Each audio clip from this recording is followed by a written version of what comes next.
ఏ వల్ల మన జాబులు పోతున్నాయా? ఈ ఒక్క ప్రశ్న కోసం ప్రపంచంలో అతిపెద్ద కంపెనీస్, అతిపెద్ద ఎక్స్పర్ట్స్ ఒకరినొకరు అపోజ్ చేసుకునే రోజులు ఇవి. ఒకవైపు కంపెనీస్ లే ఆఫ్ చేస్తూనే కొత్త జాబ్స్ కూడా పెడుతున్నాయి. అసలు ఏం జరుగుతుందో తెలుసుకుందాం. అది 1811 సంవత్సరం. ఇంగ్లాండ్ లో నాటింగమ్ అనే ఒక ఊరు. ఆ రాత్రి కొంతమంది స్థానికులు ముఖానికి గుడ్డలు కట్టుకొని సుత్తులతో ఒక ఫ్యాక్టరీలోకి చొరబడ్డారు. వాళ్ళు వచ్చింది డబ్బులు దోచుకోవడానికి కాదు, బంగారం కోసం అస్సలు కాదు. వాళ్ళ టార్గెట్ ఒక్కటే, ఒక మిషన్. ఆ మిషన్ ని సుత్తులతో ముక్కలు ముక్కలుగా పగలగొట్టారు. అక్కడితో ఆగలేదు. అదే రాత్రి 9 ఫ్యాక్టరీస్ మీద దాడి. దీన్నే చరిత్రలో లడ్డైట్ మూవ్మెంట్ అని పిలుస్తారు. ఈ మూవ్మెంట్ ఎంత పెద్దదయ్యిందంటే బ్రిటిష్ గవర్నమెంట్ సొంత ప్రజల మీదే ఆర్మీని పంపించింది. చివరికి ఒక మిషన్ ని పగలగొట్టినందుకు 17 మందిని ఉరి కూడా తీసింది. ఇంతకీ ఎవరు వాళ్ళు? ఆ ఊర్లోనే పుట్టి తరతరాలుగా చేతులతో బట్టలు నేసే సాధారణ కార్మికులు. కొత్త మిషన్ వచ్చాక వాళ్ళ పని పోయి వాళ్ళ ఫ్యూచర్ పోతుందనే భయంతో ఆ మిషన్స్ నే పగలగొట్టారు. అలా 200 సంవత్సరాలు గడిచాయి. ఈ రోజు మనం కూడా అదే మాట వింటున్నాం, ఏ మన జాబ్స్ తీసుకుంటుంది అని. కానీ అప్పుడు వాళ్ళ భయం నిజమేనా, లేక టెక్నాలజీ మీద ఉన్న అపోహమా? ఎందుకంటే ఆ క్వశ్చన్ కి ఆన్సర్ తెలిస్తే ఏ గురించి మనకున్న భయంలో ఎంత నిజం ఉందో కూడా తెలుస్తుంది. ఈ వీడియోలో హైప్ కాదు, పాలిటిక్స్ కాదు, ఒపీనియన్స్ కూడా కాదు, నెంబర్స్, డేటా, ఎవిడెన్స్ ఆధారంగా ఏ నిజంగా మన జాబ్స్ ని ఏం చేస్తుందో తెలుసుకుందాం రండి. అన్నా, ఏ వల్ల జాబ్స్ పోతాయని భయపడుతున్నారు కదా, ఇలాంటి భయం ఇప్పుడే కొత్తగా వచ్చిందా లేదా ముందు కూడా ఇలాంటి భయాలు ఉన్నాయా? ఈ భయానికి మనిషి అంత చరిత్ర ఉందిరా. మొదటి నుంచి చెప్తా విను. ఆది మానవుడి కాలం. మనిషి వేటాడడానికి రాతి ఆయుధాలను తయారు చేసుకున్నాడు. అప్పుడు ఒక భయం, ఈ ఆయుధాలు బాగా పనిచేస్తే అందరూ వేటాడగలరు, మరి నాలాంటి వేటగాడి పని ఏంటి అని. కానీ జరిగింది వేరు. ఆ ఆయుధాలు తయారు చేయడం, పదును పెట్టడం అనే కొత్త స్కిల్స్ స్టార్ట్ అయ్యాయి. మంచి ఆయుధాలు చేసేవాడికి ఆ ఊర్లో గుర్తింపు వచ్చింది. కట్ చేస్తే వ్యవసాయ యుగం. మనిషి ఒక చోట స్థిరపడి పంట పండించడం నేర్చుకున్నాడు. అప్పుడు ఒక భయం, అందరూ రైతులే అయితే మిగతా వాళ్ళకి పనే ఉండదని. కానీ జరిగింది వేరు. దానివల్ల అవసరానికి మించిన పంట పండేది. ఆ మిగులు వల్లే కొంతమంది వ్యవసాయం మొదలు కుమ్మరి, కమ్మరి లాంటి కొత్త స్కిల్స్ మొదలు పెట్టారు. 1440 గూటెన్బర్గ్ ప్రింటింగ్ ప్రెస్ కనిపెట్టాడు. పుస్తకాలు చేతితో రాసేవాళ్ళు మా ఉద్యోగాలు పోయాయని గోలపెట్టారు. కానీ ప్రింటర్స్, పబ్లిషర్స్, ఎడిటర్స్ గా లక్షల కొత్త పనులు వచ్చాయి. చదువు సగటు మనిషికి అందింది. 1760 ఇండస్ట్రియల్ రెవల్యూషన్. ఇందాక మనం మాట్లాడుకున్న లడ్డైట్స్ మూవ్మెంట్ ఇదే. మిషన్స్ వల్ల పనులు పోయాయని ఫ్యాక్టరీస్ నే పగలగొట్టారు. కానీ బట్టల తయారీ చీప్ అయ్యి పోయిన పనుల కంటే ఫ్యాక్టరీలోనే ఎక్కువగా జాబ్స్ వచ్చాయి. 1970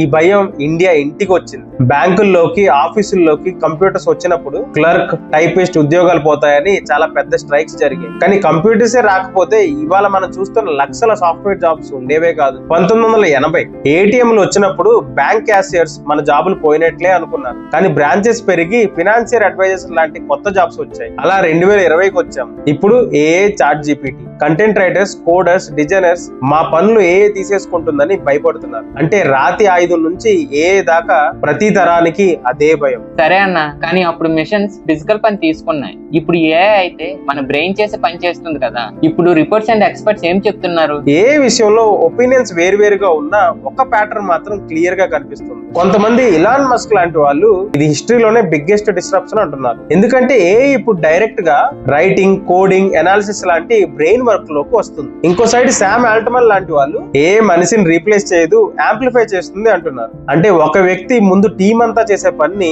ఏ సహాయంతో ఒక్కడే చేయగలడు. కానీ ఇక్కడే ఒక విషయం గుర్తుపెట్టుకో, వీళ్ళందరికీ ఏ బిజినెస్ లో షేర్స్ ఉన్నాయి. అందుకే పెద్ద పెద్ద ఇన్స్టిట్యూషన్స్ ఏమంటున్నాయో చూడడం చాలా ముఖ్యం. Goldman socks, McKenzie, IMF, WEF లాంటి రిపోర్ట్స్ ఒక వార్నింగ్ ఇస్తున్నాయి. ఆఫీస్ లో కూర్చొని చేసే పనుల మీద ఏ ఇంపాక్ట్ ఎక్కువ, ఫిజికల్ పనుల మీద తక్కువ అని. దీనిలో దాదాపు అందరూ ఒప్పుకున్న పాయింట్ ఒకటే, ఏ బిగ్గెస్ట్ రిస్క్ జాబ్స్ పోవడం కాదు, ఏ మారుతున్న స్పీడ్ కి మన స్కిల్స్ అప్డేట్ చేసుకోలేకపోవడం. మరి ఇన్ని రిపోర్ట్స్ చెప్తున్నాయి కదా, ఇవన్నీ నమ్మొచ్చా? హిస్టరీలో ఇలాంటి రిపోర్ట్స్ ఎప్పుడు తప్పవలేదా? బ్లైండ్ గా నమ్మకూడదు. ఎందుకంటే చరిత్రలో పెద్ద ఇన్స్టిట్యూషన్స్, ఎక్స్పర్ట్స్ ఇచ్చిన ప్రెడిక్షన్స్ చాలా సార్లు తప్పు అయ్యాయి. 1960లో కంప్యూటర్స్ వల్ల జాబ్స్ ఉండవు అన్నారు. మొబైల్ ఫోన్స్ ఫస్ట్ వచ్చినప్పుడు దీనికి మార్కెట్ ఉండదు అన్నారు. అంతెందుకు 2013లో ఆక్స్ఫర్డ్ చేసిన ఒక స్టడీ 47% జాబ్స్ ఆటోమేట్ అయ్యే రిస్క్ ఉందని చెప్పింది. కానీ ఆ ఎగ్జాక్ట్ ప్రెడిక్షన్స్ ఎప్పుడూ జరగలేదు. ఎందుకంటే రిపోర్ట్స్ ఎక్కువగా ఇప్పుడున్న జాబ్స్ ఎన్ని పోతాయి అనేది మాత్రమే క్యాల్కులేట్ చేస్తాయి. కానీ ఆ కొత్త టెక్నాలజీ వల్ల పుట్టే జాబ్స్, కొత్త ఇండస్ట్రీస్ ని ముందుగా ఎవరు ఎగ్జాక్ట్ గా చెప్పలేరు. అందుకే ఈ రిపోర్ట్స్ ని డైరెక్షన్ కోసం నమ్మొచ్చు, ఎగ్జాక్ట్ నంబర్స్ కోసం కాదు. ట్రెండ్ మాత్రం క్లియర్ గా ఉందిరా. రొటీన్ గా రిపీట్ అయ్యే పనుల వాల్యూ మెల్లగా తగ్గుతుంది. హిస్టరీ అంతా ఓకే, కానీ ఇప్పుడు జరుగుతున్న లే ఆఫ్స్ పరిస్థితి ఏంటి? TCS లో, ఇన్ఫోసిస్ లో మన వాళ్ళు జాబ్స్ పోగొట్టుకుంటున్నారు కదా, ఇది ఎలా ఒప్పుకోకుండా ఉంటాం? కరెక్టేరా, ఒప్పుకోవాలి కూడా. TCS ఇండియాలోనే అతిపెద్ద ప్రైవేట్ ఎంప్లాయర్. ఒక సంవత్సరంలోనే 23,000 మందిని తగ్గించింది. కంపెనీ చరిత్రలోనే ఇది అతి పెద్ద కట్. మరి ఫ్రెషర్స్ పరిస్థితి ఏంటన్నా? కాలేజ్ అయిపోయిన స్టూడెంట్స్ కి ఆఫర్స్ ఇస్తున్నారా అసలు? 2022 ఫైనాన్షియల్ ఇయర్ లో సాఫ్ట్వేర్ కంపెనీలు 6 లక్షల ఫ్రెషర్స్ తీసుకున్నాయి. 2025కి లక్షకు పడిపోయింది. అంటే 3 సంవత్సరాల్లో దాదాపు 80% దాకా తగ్గింది. ఇదంతా సాఫ్ట్వేర్ వాళ్ళకి కదన్నా. నేను సాఫ్ట్వేర్ లో లేకపోతే నాకు ఈ భయం అవసరమా? ఇక్కడే చాలా మంది పాయింట్ మిస్ అవుతున్నారా. మొదట సాఫ్ట్వేర్ ని తాకింది, ఎందుకంటే కి మొదట అర్థమైంది కోడ్. కానీ ఇప్పుడు అది సాఫ్ట్వేర్ ఒక్కదాంతోనే ఆగటం లేదు. బ్యాంక్ లో లోన్స్ ఫైల్ చెక్ చేసే పని, ఇన్సూరెన్స్ క్లైమ్ వెరిఫై చేసే పని, ఆఫీస్ లో డేటా ఎంట్రీ, అకౌంట్స్ లో బిల్ మ్యాచింగ్, కాల్ సెంటర్స్ లో కస్టమర్ కాల్స్, ఇవన్నీ స్క్రీన్ ముందు కూర్చొని రూల్ ప్రకారం చేసే పనులు. ఇప్పుడు కి నెక్స్ట్ జాబ్ టార్గెట్స్ ఇవే. వరల్డ్ ఎకనామిక్ ఫోరం రిపోర్ట్ లో ఫాస్టెస్ట్ డిక్లైనింగ్ జాబ్స్ లో మొదటి స్థానంలో ఉన్నవి ఇవే. అంటే క్వశ్చన్ నువ్వు సాఫ్ట్వేర్ లో ఉన్నావా లేదా అనేది కాదు, నీ పని ఎక్కువగా రూల్స్ ఫాలో చేస్తూ స్క్రీన్ ముందు జరుగుతుందా లేదా అనేది. సరే అన్నా, ఒకవైపు ఇన్ని లేఆఫ్స్ అవుతున్నాయి, ఇంకోవైపు హైదరాబాద్ లో జాబ్స్ పెరుగుతున్నాయని న్యూస్ లో వస్తుంది. రెండింట్లో ఏది నిజం? రెండు నిజమేరా. అదే ఈ వీడియో అస్సలు పాయింట్. ఈ లేఆఫ్స్ ఒకవైపు జరుగుతుంటే గడిచిన 2-3 ఏళ్లలో హైదరాబాద్ కు 190కి పైగా GCCలు వచ్చాయిరా. దేశంలో వచ్చే ప్రతి 100 సెంటర్లో 40కి పైగా మన హైదరాబాద్ లోనే ఓపెన్ అవుతున్నాయి. ఇండియాలో అన్ని సిటీస్ కన్నా ఇదే ఎక్కువ. అసలు ఈ GCC అంటే ఏంటన్నా? ఇంతకు ముందు అమెరికా ఏదైనా ప్రాజెక్ట్ ఇస్తే TCS, ఇన్ఫోసిస్ లాంటి కంపెనీలు ఇక్కడ మ్యాన్ పవర్ పెట్టి ఆ పని చేసేవి. కానీ ఇప్పుడు ట్రెండ్ మారింది. చాలా global companies third party IT companies మీద ఆధారపడకుండా తమ సొంత ఆఫీస్ నే హైదరాబాద్ లో ఓపెన్ చేస్తున్నాయి. వీటినే గ్లోబల్ క్యాపబిలిటీ సెంటర్స్ లేదా GCC అంటారు. అలా అయితే లేఆఫ్స్ అయిన వాళ్ళందరికీ అక్కడే జాబ్స్ దొరుకుతాయా? అక్కడే ట్విస్ట్ ఉందిరా. నార్మల్ గా IT సర్వీస్ కంపెనీస్ ఎక్కువ మందిని హైర్ చేస్తాయి. GCCలు మాత్రం స్పెషలైజ్ స్కిల్స్ ఉన్న కొంతమందిని మాత్రమే తీసుకుంటాయి. అందుకే ఒకవైపు జాబ్స్ తగ్గుతున్నాయి, ఇంకోవైపు జాబ్స్ పెరుగుతున్నాయి. ఒక జాబ్ ని తీసుకొని దాని షేప్ మార్చి ఒక కొత్త జాబ్ గా చేస్తుంది. ఇప్పుడు AI జాబ్ షేప్స్ మారుస్తుందని చెప్పావు. అయితే ఎవరి జాబ్స్ కి ఎక్కువ రిస్క్, ఎవరు సేఫ్?